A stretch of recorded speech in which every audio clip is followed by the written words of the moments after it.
बड़ी खबर। कोरोना के खिलाफ जंग में आज प्रधानमंत्री नरेंद्र मोदी वैक्सीन की डेवलपमेंट और मैन्युफैक्चरिंग को पर्सनली रिव्यू कर रहे हैं। प्रधानमंत्री इस वक्त अहमदाबाद के जायडस बायोटेक पार्क में जायडस कैडिला की लैब में मौजूद हैं, जहां वो डाइकोव दी वैक्सीन का अपडेट भी ले रहे हैं।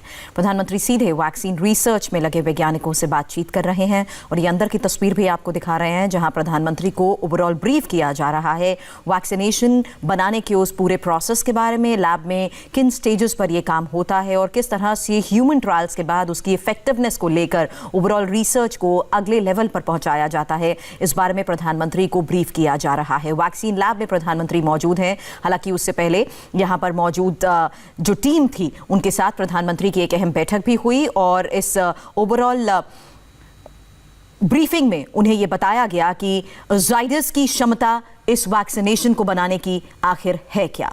अब ये तीन तस्वीरें एक साथ आपको हम इसलिए दिखा रहे हैं क्योंकि जायडस कैडिला के लैब का दौरा करने के बाद दोपहर 1:30 बजे का वक्त है हैदराबाद का, जहां भारत बायोटेक में भी प्रधानमंत्री मौजूद रहेंगे और यहां पर भी ओवरऑल डेवलपमेंट के बारे में और साथ ही वैक्सीनेशन की प्रोग्रेस के बारे में उन्हें ब्रीफ किया जाएगा। और साथ ही शाम 4:30 बजे सीरम इंस्टीट्यूट पुणे का प्रधानमंत्री रुख करेंगे, जहां वैक्सीनेशन के ट्रायल्स के बाद जितना सक्सेस रेट अभी तक रहा है और जिस लेवल पर यह दावा किया जा रहा है कि 95% इफेक्टिवनेस के बाद अब इसे बाजार में भी लाने की पूरी तैयारी है, तो उन तमाम अपडेट्स के बारे में प्रधानमंत्री को बताया जाएगा। जहां तीसरे फेज के ट्रायल पूरा होने के बाद भी वैक्सीनेशंस को लेकर भारत आगे बढ़ने का दावा कर रहा है। निर्णय कपूर इस वक्त हमारे साथ हैं। निर्णय, अंदर से फिलहाल क्या जानकारी मिल पा रही है और कितने वक्त प्रधानमंत्री यहां पर रहेंगे और क्या उन्हें उस ओवरऑल प्रोसेस के बारे में भी ब्रीफ किया जा चुका है? जी बिल्कुल, मैं आपको बता दूं, एक तरह से प्रधानमंत्री का जो प्लांट का विजिट है वो पूरा हो चुका है।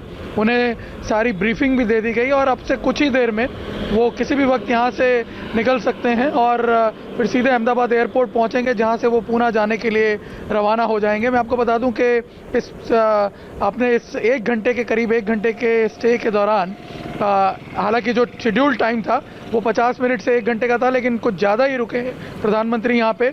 इसका मतलब ये है कि उन्होंने बहुत ही बारीकियों के साथ माइन्यूटली यहाँ पे चीज़ों को समझने की कोशिश की है। जो शेड्यूल टाइम था उससे ज़्यादा टाइम यहाँ पे दिया है।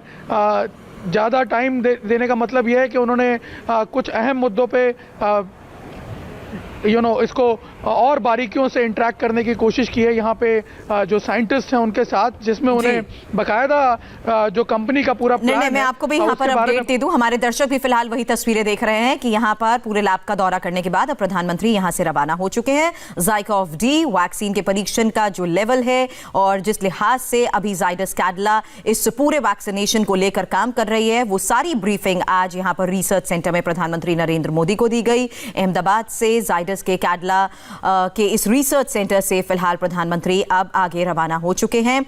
डॉक्टर बासुरे इस वक्त हमारे साथ हैं। डॉक्टर बासुरे, एक सवाल जो सबके जहन में है वो है कि वैक्सीन अब बाजार में कब आएगी, लेकिन अभी बड़ी बात डॉक्टर महाजन ने कही कि इंडिया की प्रोडक्शन कैपेसिटी बहुत है और सक्सेस रेट भी बहुत रह चुका है, इसीलिए इसमें सक्सेसफुल रेट अगर भारत की बात करें तो ज्यादा नजर आता है।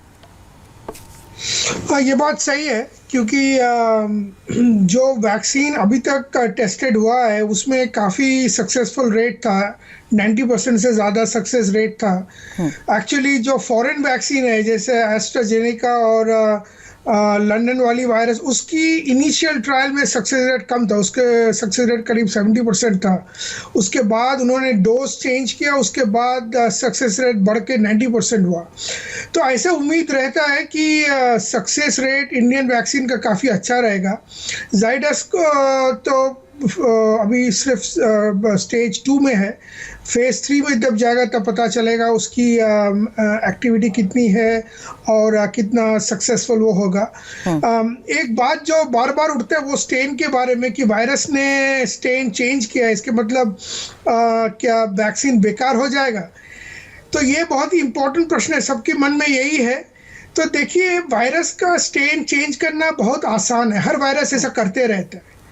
और कोविड जो इनिशियली वुहान में था उसको वाइल्ड टाइप कहते हैं, उससे और जो इटली में हज़ारों को मारा, जो अमेरिका में हज़ारों को मारा, उसका स्टेन अलग है। जी। और अभी नेशनल एलामोस लैबोरेटरी ने करीब 14 अलग अलग स्ट्रेन दिखाया वायरस का। इस उम्मीद से कि जितनी नया स्ट्रेन आएगा और इन्फेक्टिविटी बढ़ जाएगा, लेकिन अभी तक कोई खास इन्फेक्टिविटी में चेंज नहीं दिख गया है। सारे का इन्फेक्टिविटी मोरलेस सेम है। ये तो नंबर 1 है। जी। नंबर 2, जो वायरस जो जाइडस डेवलप कर रहा है या जो मॉडर्ना डेवलप कर रहा है वो mRNA वैक्सीन है। जो फाइजर डेवलप कर रहा है वो और बायोएन डेवलप कर रहा है वो सारे mRNA वैक्सीन है। mRNA वैक्सीन में खास चेंज नहीं आएगा, DNA वैक्सीन में खास चेंज नहीं आएगा।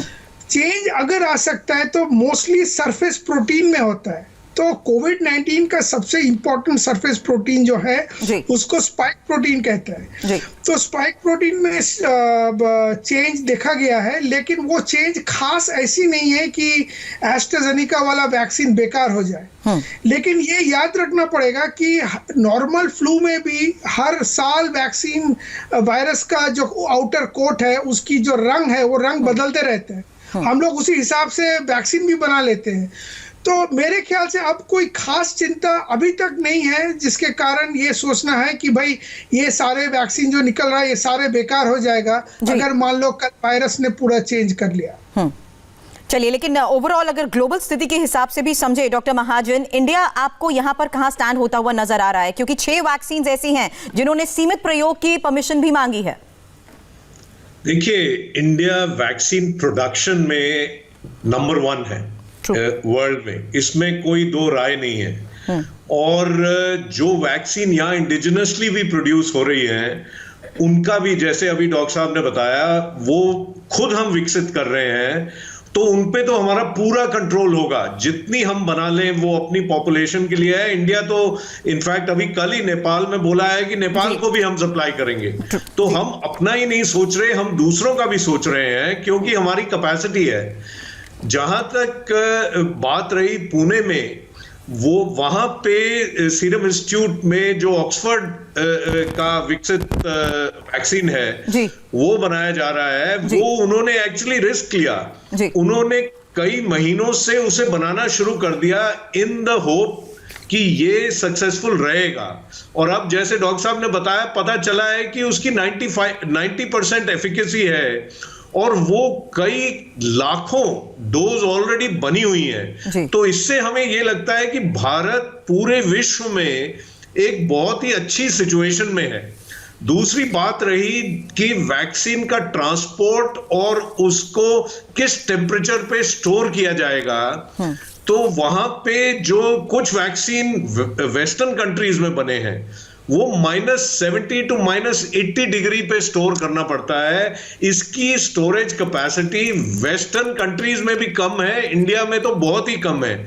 इसलिए हमारा जो सारा जोर है वो ऐसी वैक्सीन पे है जो कि हम फ्रिज के अंदर रख सके, 2 डिग्री से 8 डिग्री टेम्परेचर के अंदर रख सके, या ज्यादा से ज्यादा -20 डिग्री पे रख सके, जिसके लिए हमारे पास काफी इंफ्रास्ट्रक्चर ऑलरेडी अवेलेबल है। तो जहां तक हम इंडिया की बात करें, और यहां गवर्नमेंट भी अग्रसर रही है, प्रधानमंत्री खुद विजिट कर रहे हैं। इससे क्या है कि एक जो साइंटिस्ट है, जो मैन्युफैक्चरर है, उनका मनोबल बढ़ता है, उनमें कॉन्फिडेंस आता है कि गवर्नमेंट भी हमारे साथ है।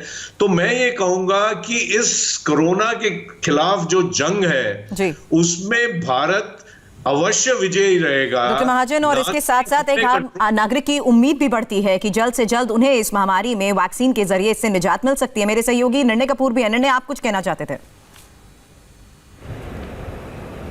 जी, मैं इसी कॉमन मैन के पॉइंट ऑफ व्यू से एक सवाल पूछना चाहता हूं डॉक्टर साहब से। पूरे इनफैक्ट कौतूहल है हर एक के मन में कि ये वैक्सीन आएगी कब, और जिस स्टेज पे अभी हम हैं, जिस तरह से ट्रायल्स चल रहे हैं, क्या ऐसी भी कोई पॉसिबिलिटी है कि जो 3rd फेज के ट्रायल हैं उसमें कुछ अर्ली अप्रूवल्स के लिए भी कंपनी अप्लाई कर सकती है, और क्या ये एडमिसिबल है, क्या इसको अप्रूव किया जा सकता है? निर्णय में आपको रोकना चाहूंगी, हमारे साथ जुड़े डॉक्टर्स को भी रोकना चाहूंगी। इस बीच एक